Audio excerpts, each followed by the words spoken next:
Good evening, everybody, and welcome to the Speed Racing Network for Bubbas Ball Tire Outlet Rebel Arca Series here at Iowa Speedway. I'm Eddie Smith, and looking forward to some good racing here tonight as we're going to take on this short track that people seem to like for some reason. I haven't understood it just yet, but the Gen 4s here at Iowa ought to make for a good time, I would imagine. A little bit smaller field here tonight, but you know, Friday nights, tough to get a crowd, but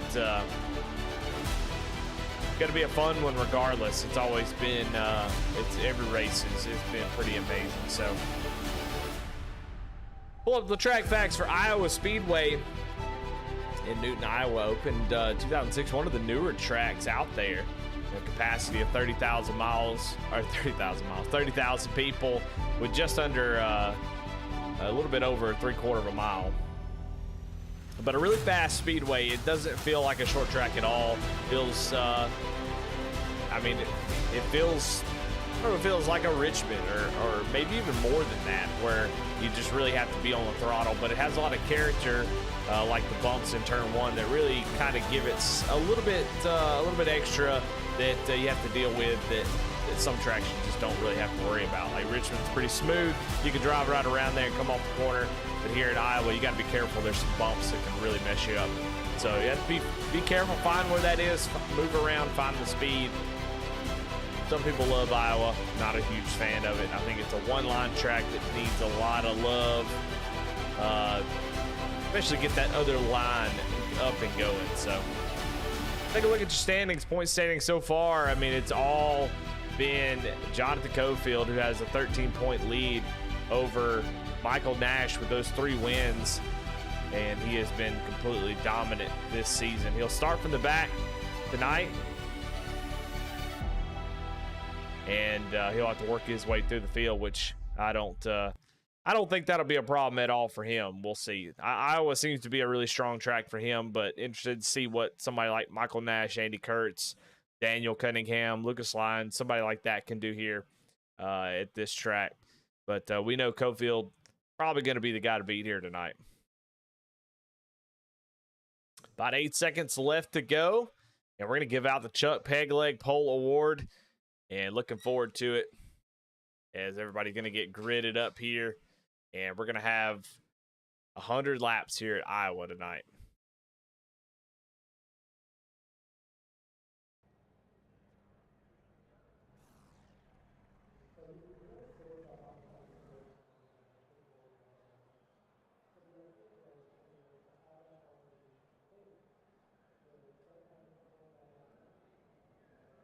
All right, well, let's go ahead and jump into the grid, and we'll get this thing rolling.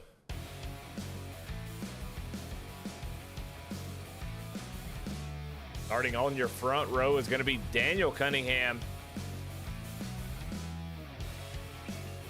with Michael Nash on the outside of the front row. Starting in row number 2 is going to be Andy Kurtz and Lucas Lyons. Starting in 5th is going to be Todd Schott. Starting in 6th, Stephen McDonald. Starting in 7th, Brandon Wallace. And 8th is Lance Sponberg. Starting in 9th is Mickey Isaac, with Jonathan Cofield rounding out the top 10. Michael Costa going to start 11th. And Brandon Pollock going to bring up the rear of the field in 12th position. That's your grid here tonight. 12 cars here in the Gen 4 at Iowa. Going to be a lot of fun. And congratulations to Daniel Cunningham on winning the Chuck Pegleg Pole Award. All right, well, they're getting rolling.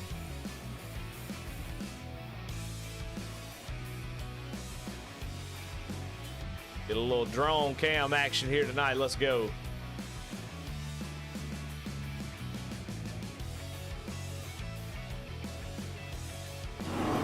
Playing around too much. Well, all right, well, let's take a look at your VSRN race analysis. Fix set up 100 laps. Total sets of tires 3, 50% fuel, and 1 fast repair. Going to be a pretty quick race, I would imagine. Can't imagine we'd have too many cautions, but Daniel Cunningham going to lead us down to the green flag. Michael Nash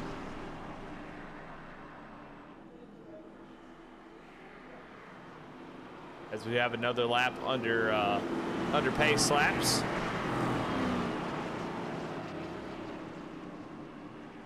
I haven't seen, you know, last week was the first week here in this series for me broadcasting. Alex been doing a great job of doing it here lately, but yeah, so I don't know what the series looked like, but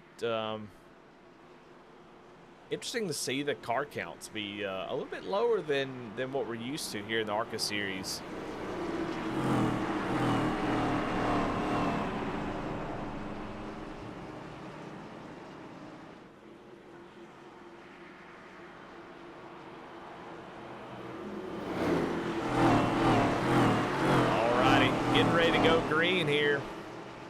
Daniel Cunningham going to lead them down to the green flag.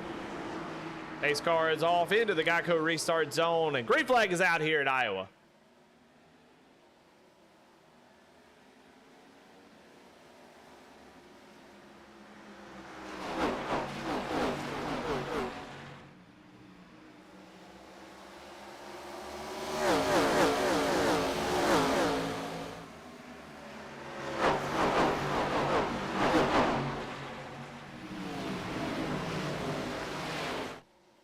First lap in the books. Cunningham able to get away here early.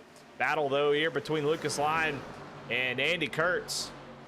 As Lucas in the 25 machine, Andy on the bottom in the 5. And Lucas going to get a nice run off the top side, and Andy going to have to fall back in line. I think that top side will be pretty good early. We'll see if somebody can make use of it. You got to be careful. There's bumps all up as Lucas is going to get into the wall.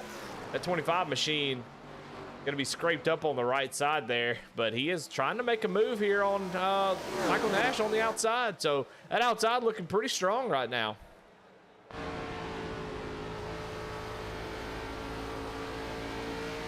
You see we're on board with Andy Kurtz now.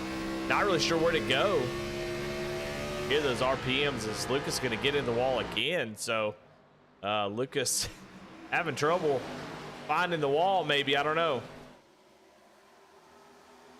He was about to take over second spot. Now, one thing I'm interested with this car is just how big a deal is tire wear. You know, I don't keep up with iRacing and the models. I mean, there's just so many different cars that have damaged models, old damaged models, new damaged models, this tire model, that tire model, who knows? So I'm interested to see how the tire wear is going to do when you have high horsepower. You could really burn the rear tires up. And we're already seeing, like, Lucas there trying to make a pass on the bottom. Unable to do so is he's trying to get the power down. You can see the car just wanting to over-rotate. We see that a lot in short track stuff where, you know, hey, I just want to keep the rear tires under me. He's going to squeeze right in front of Andy Kurtz. Good grief.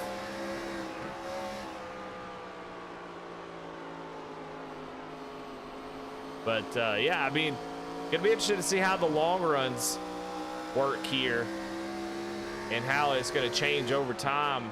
You know, with the old Arca car, you're really kind of worried about being a little bit tight.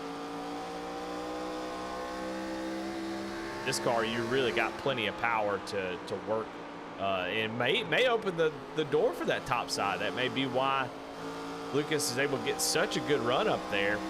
Able to keep the momentum, get the power down, and get that thing to rotate on the top side. I mean, I've seen passes at Iowa on the top side plenty of times, but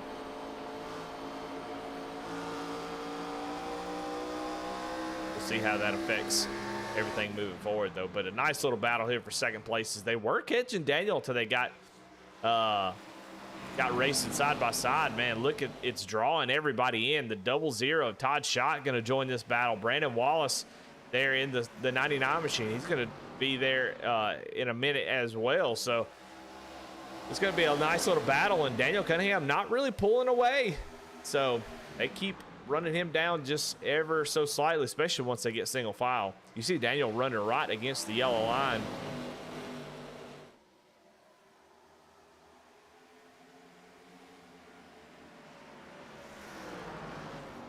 Lucas able to take over the second spot.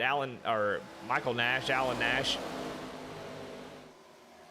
gonna fall back to the fourth position. Lucas way up the track, working that top side. He'll get a nice run down the straightaway. You can see what that top side can do. He's able to clear Andy Kurtz by the entrance to turn 1.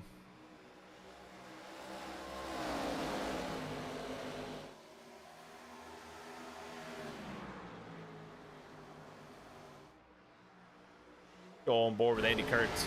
But we'll try to watch this bump here in 1 and 2 if he runs the bottom.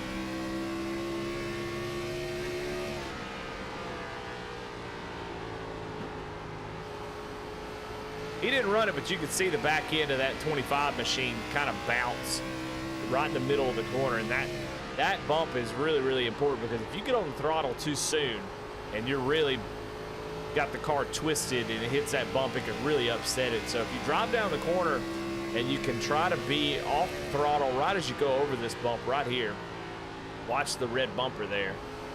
You see both cars had a little dip there.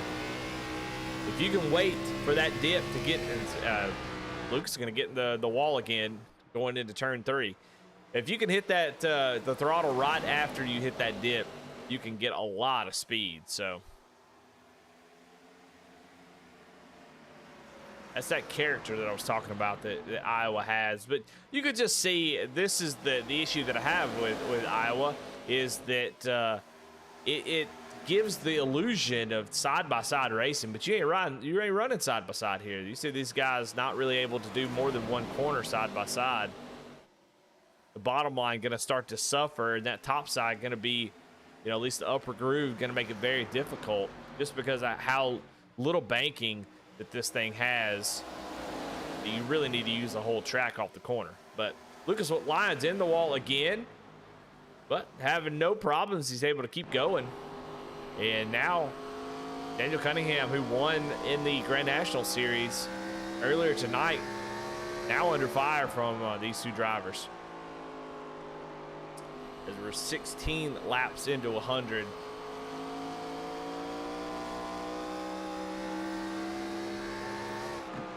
Andy Kurtz again down to the inside, but it just hasn't worked. Been extremely tough for him to make any ground. You see how he has to push up off the corner, loses so much momentum, and Lucas has a big run off the corner.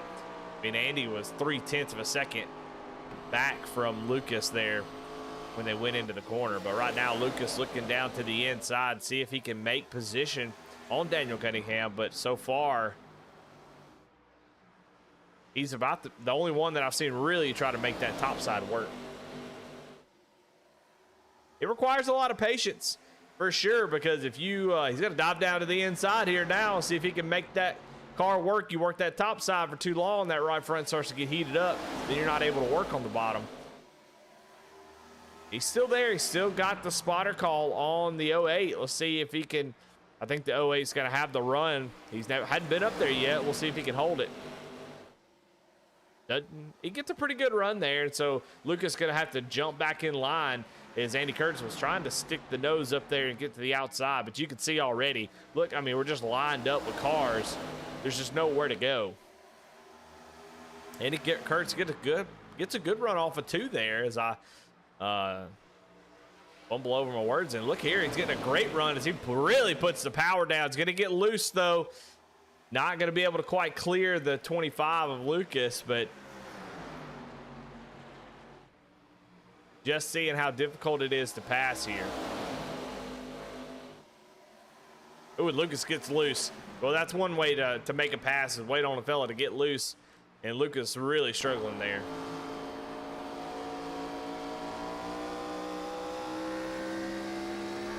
Lucas has been the most exciting driver so far, that's for sure.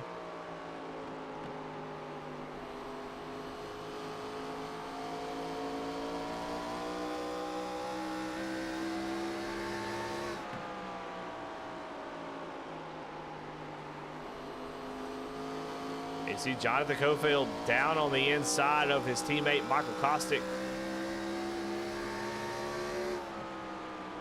Not able to make that move work, but here comes Kostick down to the inside of Alan Nash, who continues to fall back a little bit. I think he might be trying to save tires, but Iowa, I mean, I don't know. I don't have enough experience in these Gen 4 cars to really say how they react on the long run.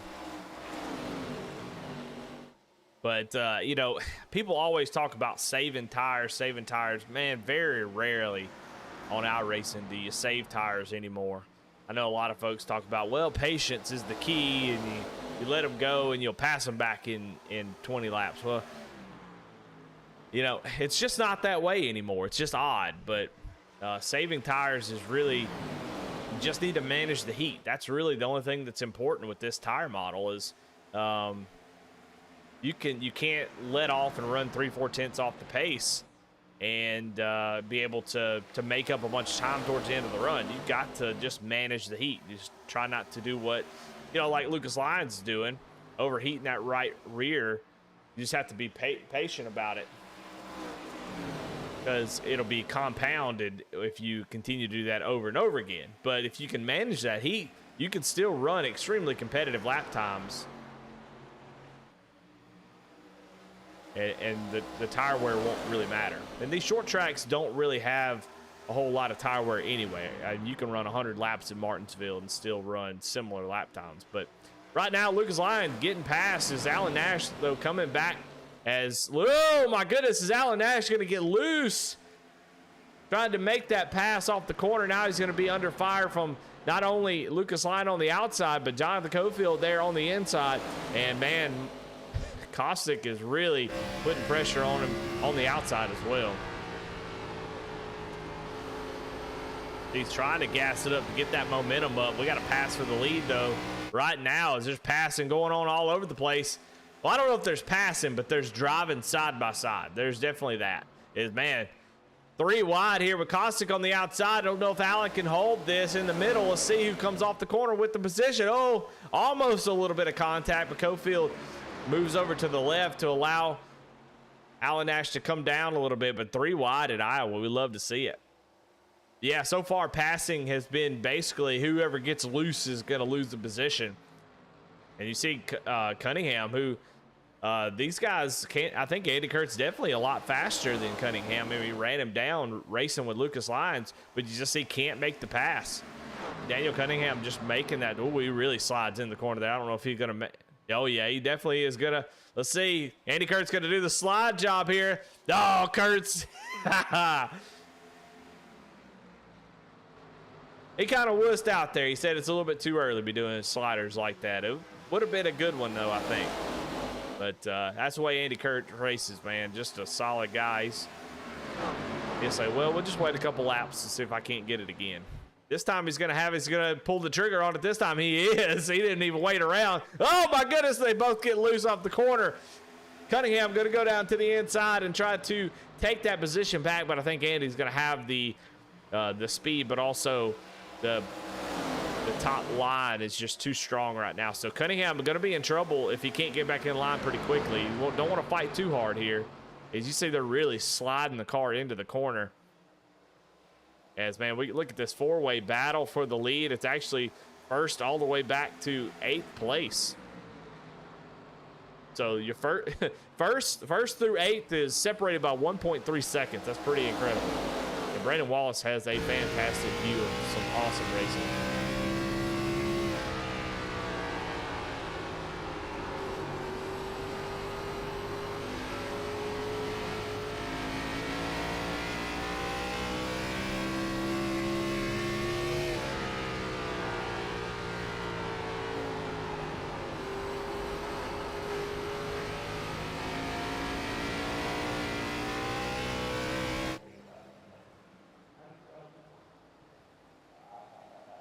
Landon Kurt's able to get out front, and he's really scooting right now. Him and Jonathan Cofield are the fastest 2 cars on the track. As Kostick gets into the wall, maybe, I'm not really even sure, but he just yanks it to the left and almost wrecks going down the straightaway. Man, look at this. Look at this amazing battle. Look how these guys are all over the place. You know, if there's one thing that can make Iowa good is a car that you can't control. That might be the only thing that can save a track like this, is just give the ability to push that throttle down just a little bit more and get something else out of it. But I mean, so far this has been some of the best racing I've seen out of Iowa in a while. But Andy Kurtz, man, he is gone right now. The 5 machine looking good. Only 34 laps in. We're just a third of the way through. If we don't have any cautions, I mean, this thing's going to be over quickly. So Andy Kurtz trying to step out as soon as he was able to get around Daniel Cunningham, who's now coming down pit road, 50% fuel. So they're going to have to at least make a couple stops. Cunningham felt like he was falling back a little bit too much, decided to come down and get his 4 tires and fuel. And try a little undercut. But that should bring other drivers in. We'll see. Somebody like Andy Kurtz might be a little bit nervous to come down so early, just in case there's a caution. But once everybody behind you starts pitting, definitely want to come on in. But I just don't think the tire wear is going to be different, that big a deal. But I could be completely wrong. And I am. I mean, 100% wrong. Right now, 36 laps. And we're falling off about a second and a half, which is not as much as I've seen before. I've seen some that are a lot worse, but that's actually pretty good tire wear. So, yeah, I've been pretty impressed with that. Normally, you don't see too much tire wear out of Iowa. It takes 50, 60, 70 laps sometimes for it to be worth it to pit, like in the trucks. But in these cars, got enough power, 800 and some odd horses. You see Andy Kurtz coming down pit road now. But everybody has come in to make their stop. We'll see if here's a battle right here as Kostick has come out in front of Daniel Cunningham. Able to hold on to that spot. They'll come around. We'll see where everybody blends. Andy Kurtz just now leaving his pit stall. It's like these guys are going to not be able to catch up. Andy Kurtz going to come off, but Brandon Wallace, who pitted about 3 laps earlier, is able to take the lead. And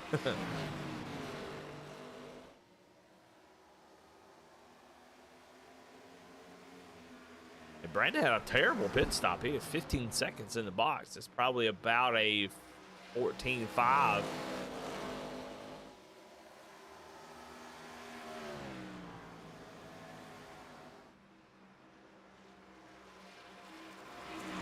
Brandon Wallace, your new leader out front here at Iowa in the Arca series.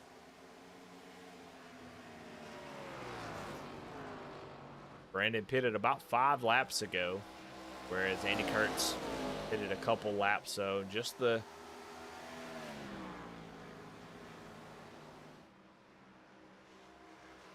about 3 laps fresher tires. That was apparently enough. My goodness, I'm actually impressed with Brandon Wallace. He's running some fast laps. Starting to fall off just a little bit here as everybody else's gets a little bit of heat in them. Brandon Wallace ran a 24.3. Andy Kurtz 24.150. And Michael Kostick sets the fastest lap of the race as he gets down into the 23-second bracket. So he is really scooting. Down to the co-field.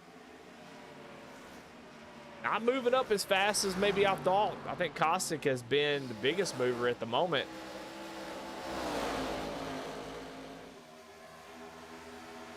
Able to get into the top 5 there. That's what he needs to do. As this thing is definitely trending green flag, so you're not going to have a whole lot of opportunities to do anything about it. And here comes Andy Kurtz down to the inside.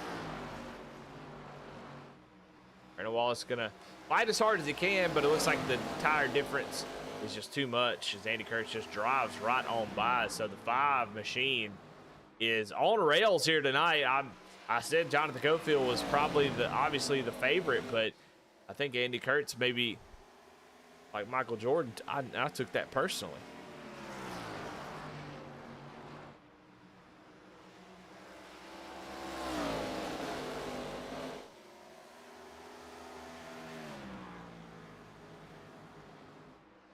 I'd be curious to know what Lucas's right rear looked like at that pit stop. Oh my goodness, as Cofield gets loose, goes down onto the apron, almost loses it. As man, that was very, very close for your points leader. A little spooky there.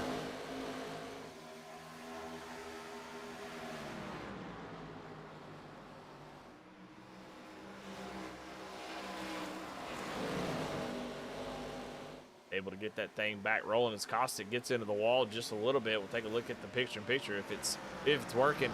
Watch right here as he goes down into 3 and 4. You're gonna see him try to get position on his teammate. Sees that gap and says, "Oh boy, look at here!" And then woo-wee, gets loose. Able to hang on to it though. That's what I've noticed so far is that guys are able to slide these cars around and continue to be fast. I think Lucas fell off just a little bit at the end of that run, but man, it's cool to see a car that can really let you drive it and not feel like you have to be on rails like what we see out of the trucks and sometimes Xfinity. I think the Xfinity has great potential to be an awesome car. It's just usually the fixed setup that really hurts it.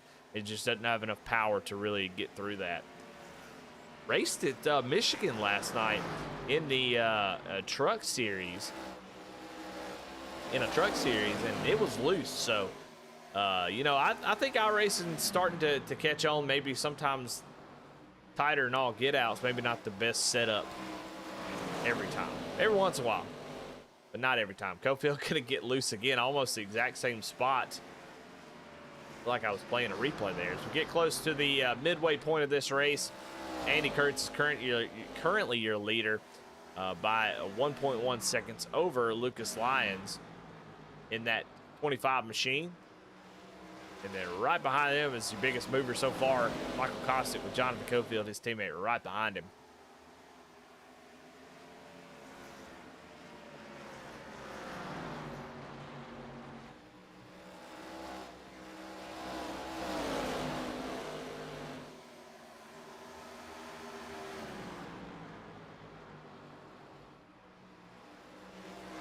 All right, just over halfway. We've already had one green flag pit stop. But expecting to see another pit stop in, say, probably another 10 to 15 laps, maybe 20.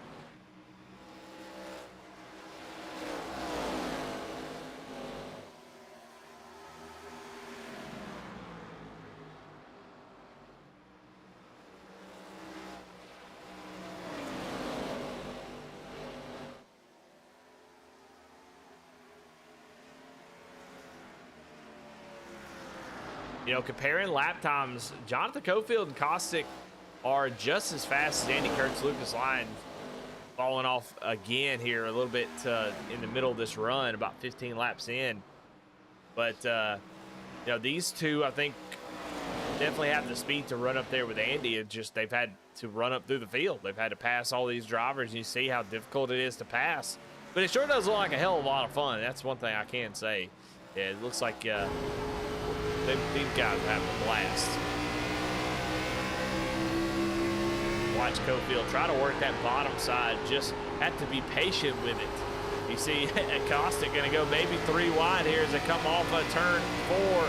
That's where Cofield's had the biggest issue. You see just the run off the corner that you get on the top side allowed those two drivers to get right around Cofield. So there's really nowhere to go. I think this highlights why sometimes I get frustrated with this track is it's just it's a difficult, frustrating place.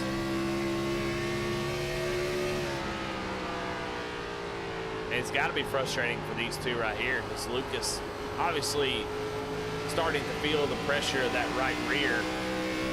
And they're watching as Andy Kurtz just drives away from the field. He's got a 1.9 second, almost 2 second gap over these three right here as they continue to battle. And you see this Kostick not able to get the power down. Now he's going to get Cofield to the outside.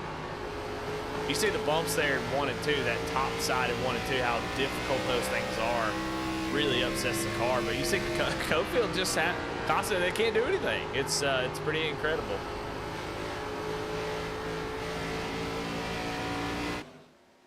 But still nose to tail from second back to 4th place.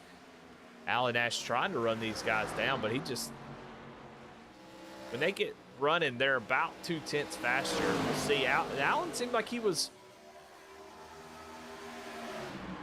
able to make up some ground there towards the end of that run, but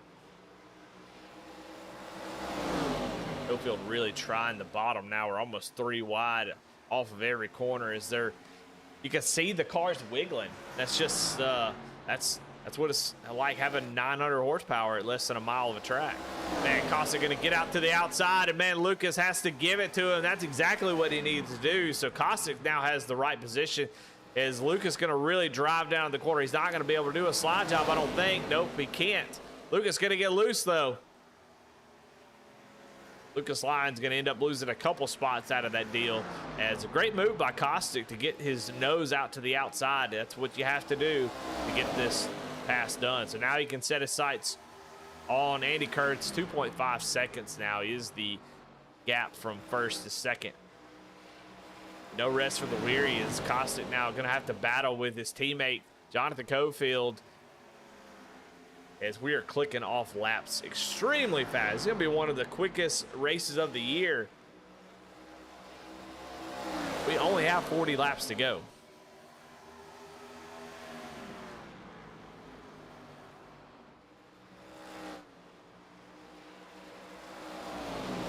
We'll check lap times at the line since they're kind of running single file. Andy Kurtz at 25.128. Michael Kostic at 25.054. And Jonathan Cofield was 2/10 slower, but somehow got position on him down into turn 1 and 2. Not able to complete that pass, though. It looks like Cofield might have to try the same technique. I haven't seen Cofield be able to make a pass off the bottom. It's just too treacherous. Every time off of 4, he's getting loose, and it just continues to build that heat in that right rear, and it just never going to get better. You think about it. When you're running and your tires are running at the temperature that the friction is building between the tire and the track, and it heats them up to a certain temperature, as Michael Nash goes around with Lucas Lyons. But if you slide those tires, it goes up higher. But the problem is you're still running on the track, generating friction, generating heat. And so if you heat that right rear up, it takes a while for it to cool back down. And if you keep doing it, you keep over and over like Lucas Lyons was, it's never going to get better. You're not going to be able to get that grip back unless there's a caution or you come down pit road. So it's important that you don't slide them if all possible.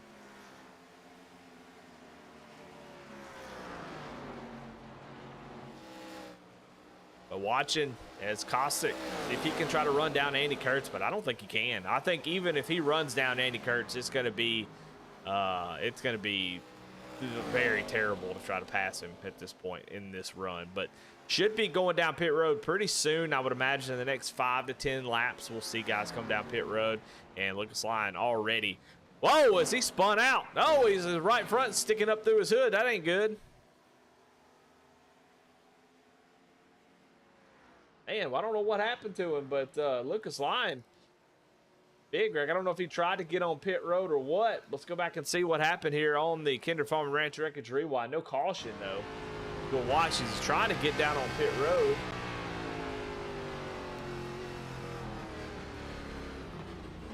Oh, man. Well, that's tough. That is a tough deal right there. Just, I don't know. I guess he was trying to slow up. And unfortunately, I don't know. I'm not quite sure. I'm going to try to analyze the best I can. The only thing I can think of is he went down pit road, or trying to get on pit road, and was coming in a little bit too hot and pushed the brakes more to try to get it slowed down. But if you know anything about racing, you know that any force forward, you know, any gas or any braking on the car can't be used for turning. And so any of that force is being applied. So he's on the brakes, and it can lock up the front tires and you can't turn. I don't know if that's what happened to him, but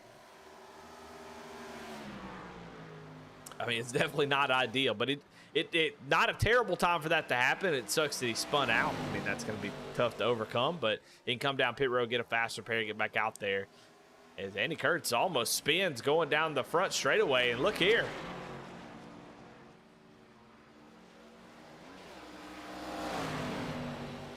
Lucas Lyons on those tires, you can see them. Able to get that one lap back. So yeah, I think Lucas, while he did spin, oh my goodness, Andy Kurtz did a stop on a dime to get down on pit road. That is a masterclass on how to do that. So here comes Andy Kurtz down on pit road to make his final stop. And I think Lucas will be okay. I think that was about the best time for him to do that. And it could have been way worse. He's going to come down pit road and have a few extra laps to make up for it. So we'll see as we watch Andy Kurtz come down pit road. I need a pit road reporter is what I need. Right down there asking him how it's going. But seemed like once he got the lead, it was pretty much it. But you know, if we got a caution, I'd be interested to see what the Jonathan Cofield and Caustic could do with Andy Kurtz. They seem to be on the same level. Cunningham was able to hold on to the lead for a while, but he definitely started to lose pace just pretty much throughout that run and not able to really find it. He's out front in the lead right now, that 08 machine, but still has to make his pit stop. Everybody coming down pit road pretty much now. And Andy Kurtz has got Michael Nash, who came in a little bit earlier. He's got about 2/10, not quite able to do the undercut. So after Andy's tires get up to temp, I think as the 27 is going to get into the wall there. I think Andy will be able to pull away without much ease. I haven't seen Alan Nash have the speed to keep up with Andy Kurtz tonight. It's really impressive. Now, I know Andy Kurtz, Cofield, and Caustic run a Saturday night Gen Force league. I ran a couple times with them, actually where I met the V-Speed guys, which is pretty interesting. And so they have some experience, and I think that is showing here tonight, because I know these guys don't practice, not for the Arca series, not anymore. So they're just jumping in and running, but you could definitely see they have experience. They know what to expect out of this car. When you're racing, other cars like the trucks or maybe the regular Arca car or the next gen, you kind of mix match, styles of how you need to race these cars, especially if you race a bunch of different cars. You try to take stuff you learn from the next gen and apply it to the other car, and sometimes that works. Maybe how you drive a certain track, but tire models, just the overall physics of the cars are different, and sometimes it takes a little bit of time to get used to a certain car, especially something like this that is so foreign to what NASCAR is running now. Just high horsepower, like back in the day, the late 2000s. Just a fun era, I think, of NASCAR. But I think the beauty of NASCAR is that there's been so many eras. As Michael Caustic now getting to the back bumper of, as we got a battle here, Brandon Wallace, Lucas Lyon, and Daniel Cunningham. Daniel just came down pit road, so he's got really fresh tires, but so do these guys. But Daniel able to drive around them. It's like Lucas. Oh no, Lucas has got about 6 laps more. Up here, battle for a second though. Caustic down to the inside of Michael Nash. See if he can complete the pass. This is about the best time to do it now that the tires are still somewhat new.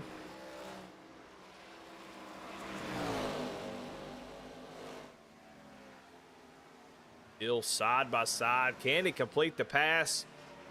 Try to run down Andy Kurtz. He has been able to make up some time. Andy Kurtz had about 2.5 second gap. And it's 2 seconds right now. So this battle in side by side, though, is not going to be good for either one of them. Is Andy going to love to see this? Also, just not able to make the move. Man, Andy Kurtz is going to love to see his relative as these guys continue to battle side by side. It's like Nash was going to slip up there, and he did. And that's going to give the position to Caustic. So Caustic has 22 laps to run down Andy Kurtz. I think that's a little bit just too much. Andy has been just lights out. But going back to what I was saying, it's a cool thing about NASCAR is that everybody's got oh, this was the best era of NASCAR. This was the best era of NASCAR. But to me, it's fascinating that NASCAR has had so many eras. I mean, that's the longevity of the sport. and they're all unique and cool in a lot of different ways. We obviously, you go back into the 60s and 70s where they're using actual production cars and souping them up, taking them out on the track. I mean, that's an interesting era. And then you've got the mid 80s, late 80s, where everything's starting to become a little bit more, you know, everybody kind of getting on the same page. Is see the 27 move up the track there, and it's going to open the door for Cofield down to the inside to take over that third position. And looks like he's going to drive pretty deep into the corner. I don't think Alan Nash is going to be able to save it. Cofield's going to be able to slide him off the corner, and he does. So move Cofield up to the third position. Michael Kostick up 9 and Cofield up 7. But yeah, I mean, then you go into the late 80s where, you know, we have those on iRacing. It's just a cool car. They're starting to get a little bit more normalized. Where across manufacturers trying to even it up as much as possible, but they still have a lot of character and stuff to them. All the people that were in the 80s. Then you move into the 90s, which is a weird time with the Lumina, which is just an odd car, but legendary in NASCAR because of the time period that it was out there. I mean, that's the height of Dale Earnhardt, the height of Rusty Wallace, the entrance of Jeff Gordon, the exit of Richard Petty, and sort of the downhill slope of Darrell Waltrip. So it was just sort of a handing of a torch time. So that Lumina and the Ford Thunderbird were, you know, iconic, even though they're matching their real world counterparts. Not that cool at all, but still some legendary times during that time period. Then you move into the Monte Carlo Ford Taurus, which is even worse in my opinion, but I mean, some of the most legendary races then as well. So NASCAR just had so many interesting eras. The COT era had some really cool things with the tandem drafting. So I don't like to say one is better than the other. I think they all had some really, really cool moments, and that's why I love NASCAR, man. Just so many awesome eras, different, you know, time period where we moved into a new era. We're in the next gen era where, you know, the car is, you know, trying to continue to move in a direction of safety, but also, you know, trying to you know, the Gen 7, the Gen 6, I mean, and the COT, pretty far off from the real world car, and similar to this one right here, the Gen 4. So next gen, just trying to get those cars similar to what's like out on the track or on the road today. Lucas Lyon looks like he is disconnected due to a packet loss. So unfortunate for him. He was having a good run, but he gets disconnected.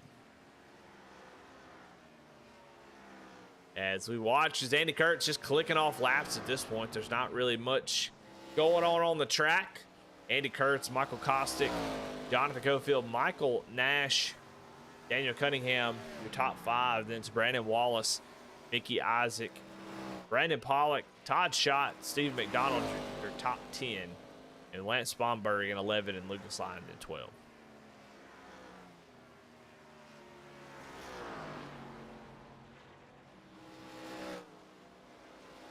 $11 laps to go for Kurtz.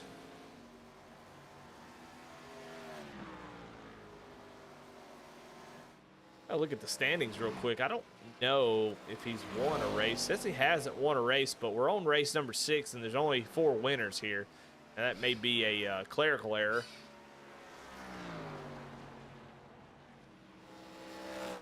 This may be his first win in the Arca series.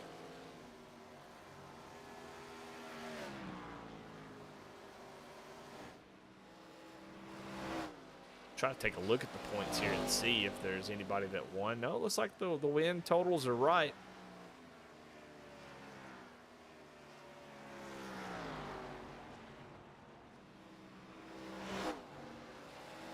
I think they might have had some non-points races or something. That may be what's going on. Why there's only 4 winners, or 2 winners, but 4 wins across the drivers. think next week will be another 9 points event. 9 laps to go. Michael Kostick is trying to maintain that gap. He's 2.1 seconds back, but hasn't really made up any ground. Andy Kurtz does have some lap traffic out in front of him right here. We'll see if that affects him at all. Hopefully not. They should get out of the way, especially with it being so close to the end. It's really, literally nothing for you to gain by racing the leader, honestly. So I can't imagine. I think that's Todd's shot up there. I can't imagine he's going. You got to give Andy Kurtz any trouble. But also, you never know what could happen. Somebody get loose, you have to check up. That would be all she wrote.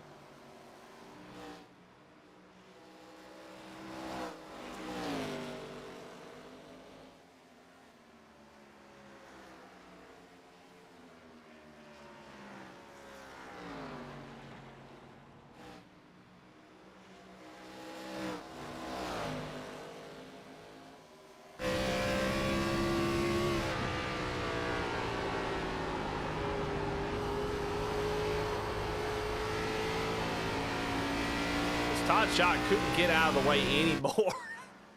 If he would have got out of the way even a little bit more, he'd been in the stands. Runs against the wall to let the leader by. I like to see that. 5 laps to go here. Andy Kurtz still with a 2-second lead. No pressure from behind as I do see some smoke. Somebody was a little bit slow there. Not really sure what happened, but like everybody got back rolling.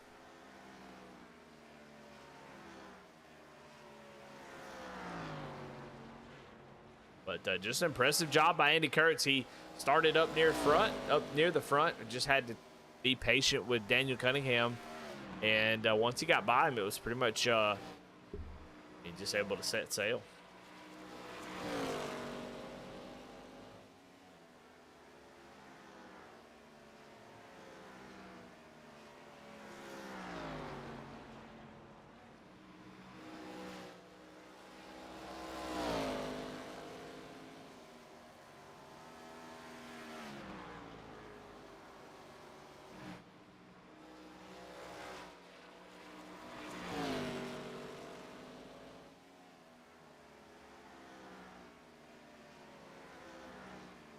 Just 3 more times around.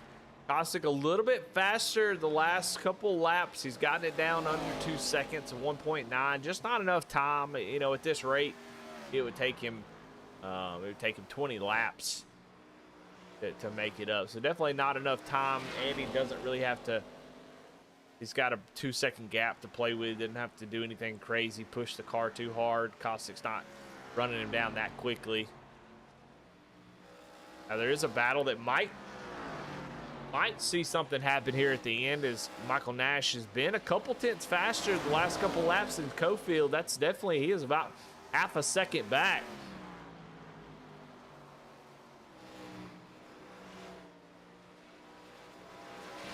And here he comes down to the inside. Oh, it blinks out, but Andy Kurtz has taken the white flag.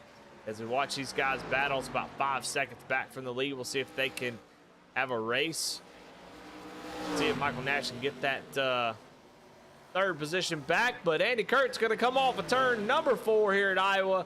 No pressure from behind. He's going to win and take home the victory as we watch this battle off of the corner. And who's going to get it? And Alan Nash is going to get Jonathan Cofield right there at the end. So awesome job by Alan Nash to come back at the end and get that podium spot.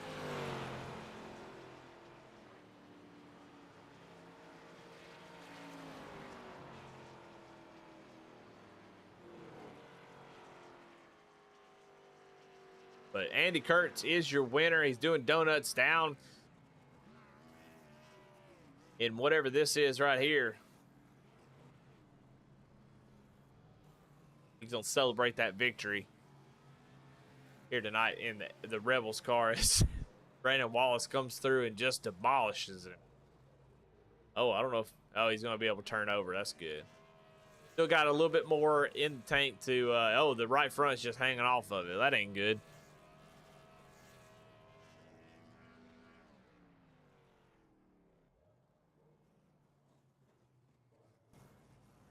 Well, all right. Well, let's look at the results real quick, and then we'll jump into the interviews and we'll get out of here.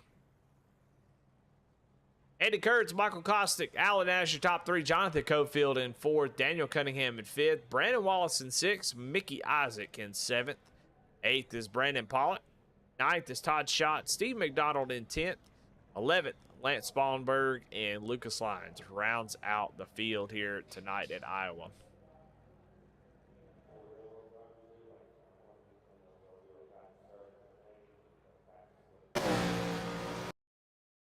All right, we'll get in here and talk to some of these drivers, see what the race is like. I mean, nothing too exciting happened tonight, but, sometimes that's okay. That's what you want. You want a race that goes green start to finish and is just a lot of fun to race as a driver, especially when you're racing the track.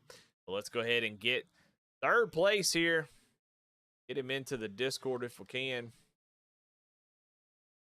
Really, I'm just stalling because I'm doing stuff behind the scenes that you can't see. We'll see if Alan Nash is going to get up into the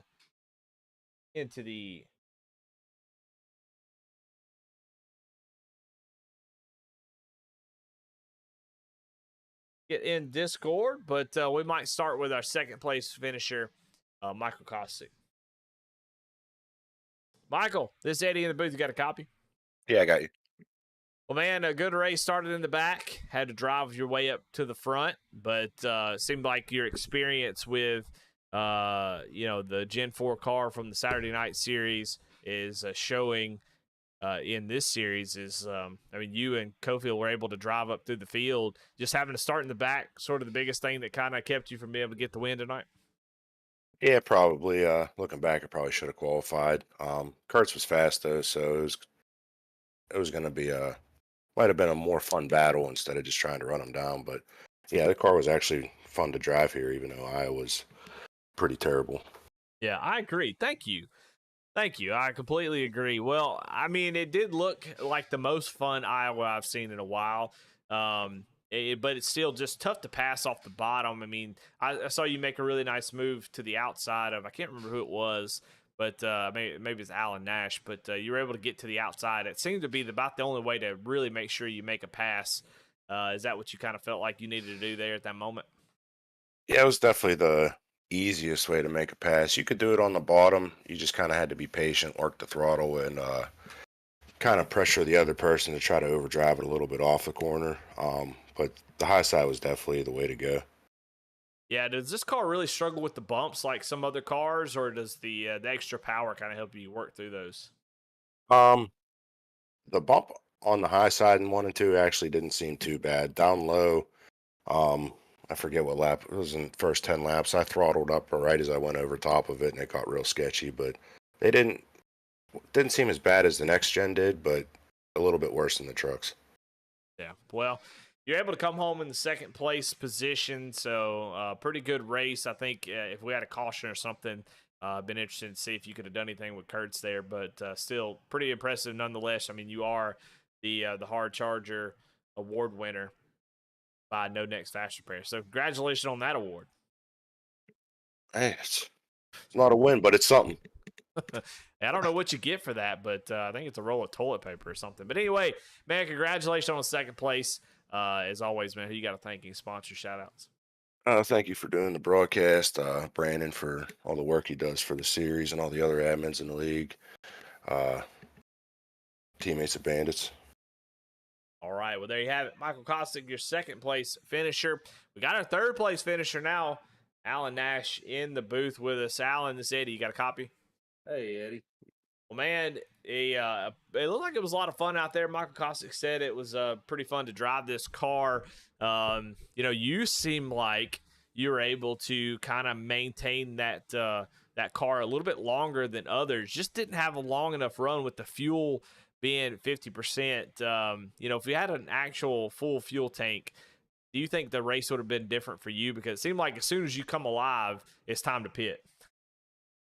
It did.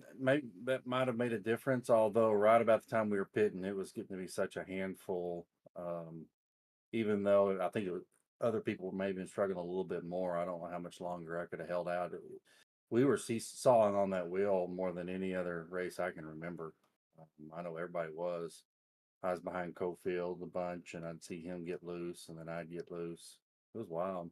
Now, I don't know what happened to Cofield. I think he might not have been. I think he might have had some connection problems or something because he just moved up the track at the end, or he should be talking to you. Well, But it was well, fun. It's yeah. fun. I love this car, and I love Iowa. It's a great combination.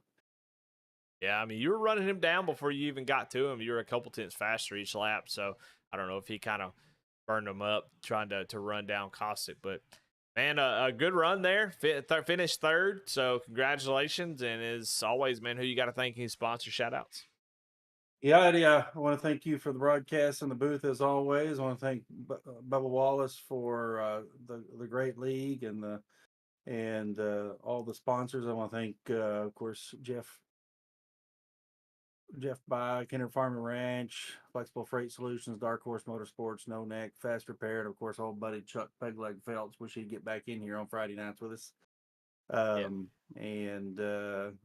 all the people that make this great league possible. Well, all right, there you have it. Third place finisher, Alan Nash, with a great run there towards the end. But now we get to talk to our winner, Andy Kurtz, who had a third place starting finish or starting position, and then got by Daniel Cunningham and just never looked back. Andy, congratulations on the win. Talk a little bit about your race tonight. Hey, thanks, man. Yep. Yeah, this was a ton of fun. Iowa hasn't always been my favorite track, but this car was a ton of fun here with all the power, and you can really get the car to rotate in the turn with all that power. I feel like in the trucks can't really do that. So yeah, I was really surprised. We were having a ton of fun that first run when we were all bunched together. Kind of felt like you were dirt tracking it a little bit just with how loose the car was, and you really wanted to be on that top side. Keeping it wound up on the top, trying to pass people, and yeah, it was a ton of fun, and it went green the whole way. Had a couple really good green flag pit stops with everyone, and yeah, I'm just sort of shocked here because I've always just not liked Iowa, so to have this much fun is awesome. Yeah. Well, it looks like this combination is about as best that it can be at Iowa. And once you got out ahead, I mean, it was just trying to knock off the same lap times over and over again. You were able to do that and just continue to pull away, those pit stops. You had a really good entry on the last pit stop where you kind of just yanked the car down because it seemed like it was tough to get that car woed up and down on pit road. Was it really tough to do that? We saw Lucas Lyon have an issue where he knocked off the right front coming down pit road. So was it really tough getting down on pit road? Yeah, it was. It sneaks up on you quickly. So yeah, I was kind of just hit my normal braking point, getting into 3, but just never kind of letting off. Just continue braking, and then hope that the car rotates down off onto the apron and into pit road. So it's a slow. I think it was 40 miles an hour too. So definitely got to get it slowed up. But yeah, just happy that I didn't throw the race away getting on pit road there. Yeah, well, I mean, just a solid race out of you. That's like the perfect race. Get up there, take the lead, and just never give it up again. So congratulations. I believe at least by what I've been given, that's your first points win of the season. Is that right? Yep. Yes, sir. First one. All right. Well, man, I was talking to Cossack a little bit about this, but it seems like the Saturday night series it's kind of been beneficial. Talk a little bit about the differences. I was talking about this in the broadcast, but it seems like those who practice and been running this car seem to have a little bit extra up their sleeve. What's different about this car that you have to, do that you may not have to worry about in the truck, Xfinity, or next gen car? Yeah, this car is no doubt so much different. So I thought it was going to drive pretty similar to the Arca car, just being based on sort of the same platform. And I was so pumped when they put this on iRacing. I grew up like watching real life NASCAR, driving this car, so I was super pumped to be able to do it here on iRacing. And got in the car first race, I absolutely hated it just because I couldn't control it, couldn't do anything. It felt like a completely different car than the Arca car. So I'd say the biggest difference with this is just you can really get the car to rotate with your throttle, like in the center of the turn, and that's like something that I feel like you can't really do the same way in all the other NASCAR cars in iRacing. So definitely took a little bit to learn. Like you said, I definitely learned it just with a little bit of practice running with those other guys on Saturdays, and it's been super helpful. But haven't really gotten the 1.5 miles down yet. But tracks with a lot of braking, I think it's a cool little trick with this car to figure out. Well, all right. Well, there you have it. Your winner here tonight, Andy Kurtz. Congratulations, dude. As always, man, who you got to thank? Any sponsor shout-outs? Thanks, man. Yep. Thank you, as always, doing awesome broadcasts for us for a number of our series here.